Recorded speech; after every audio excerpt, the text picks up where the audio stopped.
Today, I searched on Google 2025 NBA mock draft. Let's see who these writers are picking for the Philadelphia 76ers. We will start off with Bleacher Report. Jonathan Wasserman posted this on March 31st. He has the Sixers at the 6th pick, so this was posted before the Sixers leapfrogged the Nets in the tanking standings. Most of the articles in this video probably will be at that position, so keep that in mind. And he goes with Jeremiah Fears, 6'4", 182 pounds, only 18 years old. He compares him to Jaden Ivey and Scoot Henderson. Maybe I'm silly, but outside of Dylan Harper, I just don't care for another guard. Trey Johnson is more intriguing to me. I wouldn't mind him due to his size. He's taller than 6'4". He's listed at 6'6". His shooting ability intrigues me. Now, this Fears kid does look special. I just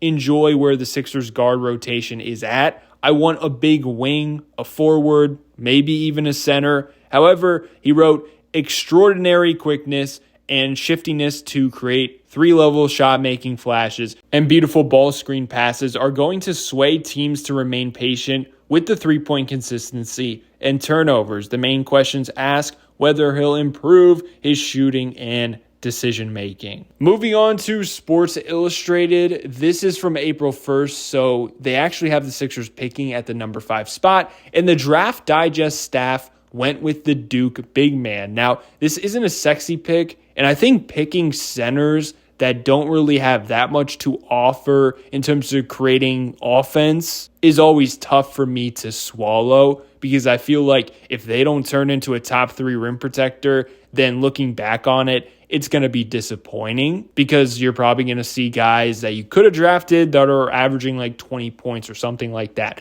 It honestly feels like he's either going to turn into Nerlens Noel or Rudy Gobert. And honestly, Rudy Gobert would be an ideal fit for the offensive-minded small backcourt of Maxey and McCain. If that's ever going to work out, you need a rim protector like him. You need a top 5 rim protector in the sport to keep those two together in the long run. Also, this is a pick that keeps Embiid in mind too, because big men of that type take time to develop. Like, he's probably going to have the traditional foul trouble issue right away, so the backup role to begin his career would not be surprising, and it would probably help his growth. To be honest, you see that in Portland with Donovan Clingan. Now we got CBSSports.com. Once again, at pick number 5, Adam Finkelstein has them picking Trey Johnson. Two things that I enjoy about him is, number 1, he's 6'6" with a 6'10" wingspan, great size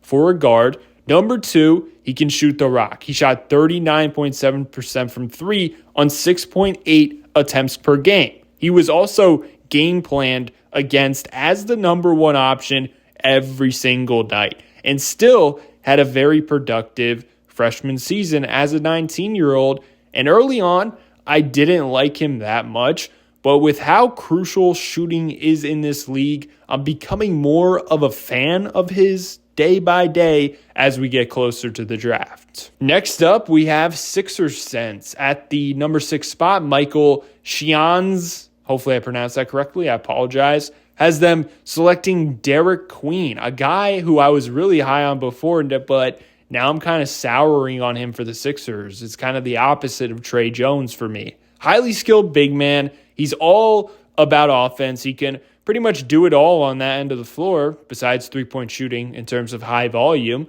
I honestly feel like the play of Jokic and Embiid and their battle for MVP has really helped these style of bigs out. Everyone is trying to find that next great NBA center that can be the hub of their offense, but the harsh truth is I feel like the best outcome for him is reaching the level of Sabonis or Alperen Şengün, which would be fine, but I think Embiid and Jokic has warped everyone into thinking these bigs are automatically going to work out, but they're risky endeavors. Will he ever be a top 10 player in his prime? Probably not. The likelihood of that is probably like 1%.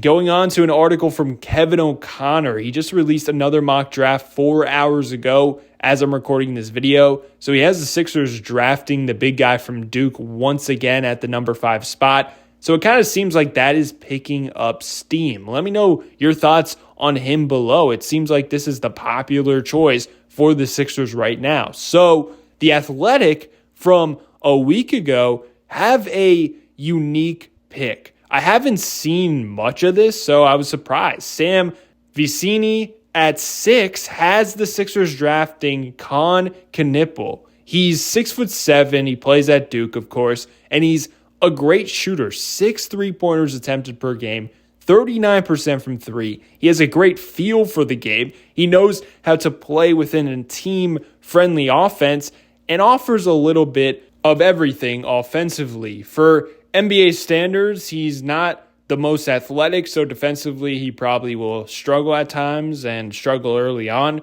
But honestly, he seems like a guy who will figure it out and compete on that end of the floor.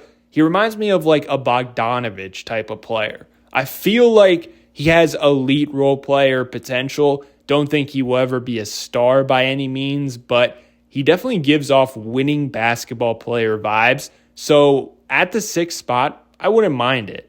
I feel like he's a guaranteed hit, but he's not as flashy as the other guys. But overall, that's all I got. Let me know your thoughts below in the comments section.